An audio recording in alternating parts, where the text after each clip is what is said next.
السلام علیکم جو لوگ وہ بے روزگار ہیں جن کے گھر میں رزق کی تنگی ہے، جو غربت و افلاس میں گھرے ہوئے قرض میں جکڑے ہوئے ہیں، وہ رمضان المبارک کی راتوں میں یہ تسبیح صبح و شام آرات کو پڑھیں، لیکن تسبیح ضرور پڑھیں، کیونکہ وہ تسبیح ہے جو آپ کے گھر سے ساری تنگیاں دور کر دے گی، ساری پریشانیاں ختم اور بیماریاں دور کر دے گی، گھرائی مصیبتیں ٹال دے گی۔ اس تسبیح کو ہمارے پیارے نبی کریم نے پڑھنے کی بہت زیادہ تلقین کی ہے، کیونکہ یہ وہ تسبیح ہے جو بندہ غموں میں، فکروں اور پریشانیوں میں گھر جائے تو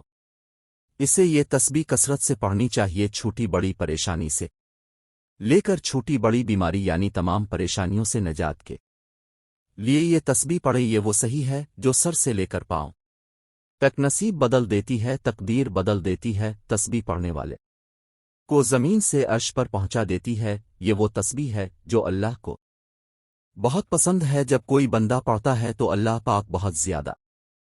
خوش ہوتا ہے، کیونکہ اس تسبیح کے ذریعے بندہ اپنے رب سے مانگتا ہے، اپنے رب کی بڑائی بیان کرتا ہے، اور یہی بات اللہ پاک کو بہت پسند ہے کہ میرا بندہ مجھ سے مانگے۔ نبی کریم نے فرمایا کہ تم میں سے ہر ایک اپنی ساری حاجتیں اور ضرورتیں اپنے رب سے مانگو، اللہ رب العزت کے احساس پر قربان جائیں کہ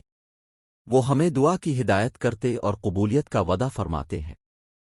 امام سفیان ثوری اپنی دعاؤں میں فرمایا کرتے تھے کہ اللہ کو وہ بندہ بہت ہی پیارا لگتا ہے جو کثرت سے دعائیں کیا کرتا ہے، اور وہ بندہ اسے سخت برا معلوم ہوتا ہے جو اس سے دعا نہ کرے۔ اے میرے رب، یہ صفت تو صرف تیری ہی ہے، یعنی اللہ رب العزت کی شان یہ ہے کہ جب بندہ اللہ سے مانگے تو اللہ بہت خوش ہوتا ہے، اور انسان کی یہ حالت ہے کہ اگر انسان سے کچھ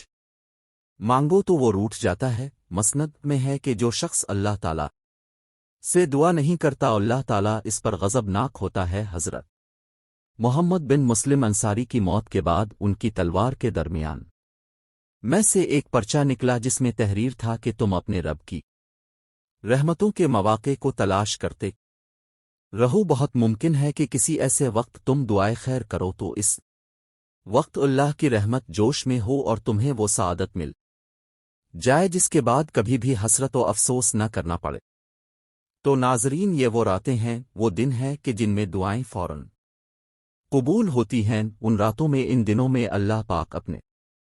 بندوں کو خالی ہاتھ نہیں لوٹتا۔ ان راتوں میں، ان دنوں میں اللہ پاک اپنے بندوں کو بے پناہ انعامات سے، اپنی رحمتوں اور برکتوں سے نوازتے ہیں۔ اگر آپ یہ چاہتے ہیں کہ اللہ پاک آپ کو بے شمار رزق دے، صحت دے، آپ کا پورا سال پریشانیوں سے، غموں سے بے فکر ہو کر گزرے، تو آپ رمضان المبارک ختم ہونے سے پہلے رمضان کے ان آخری دنوں کی راتوں میں چلتے پھرتے کسی بھی وقت یہ تسبیح پڑھے، اول و آخر درود شریف پڑھ کر لا حول ولا قوة الا باللہ پڑھو۔ حضور نے فرمایا کہ جیسے غم و افکار پریشانیاں گھیر لے تو وہ لا حول ولا قوة الا باللہ کثرت سے پڑھے۔ یہ وہ ذکر ہے جس سے 99 پریشانیاں دور ہوتی ہیں، جن میں سب سے ادنا پریشانی غم ہے۔ تو جو شخص یہ ذکر پڑھتا ہے، نہ صرف اس کے گناہ معاف ہوتے ہیں، اس کے درجات بلند ہوتے ہیں، بلکہ اس بڑھنے والے کو غیب سے رزق ملتا ہے۔ تو آپ سب بھی رمضان المبارک ختم ہونے سے پہلے پہلے یہ تسبیح زیادہ سے زیادہ پڑھ کر اللہ تعالیٰ سے اپنی مرادوں کو، اپنی حاجات کو پورا کروا لیں، اور اپنی جھولیوں کو اللہ تعالی کی رحمتوں اور نعمتوں سے بھر لیں۔ اگر ویڈیو اچھی لگی ہے تو لائک، شیئر اور چینل کو سبسکرائب کریں۔ جزاک اللہ۔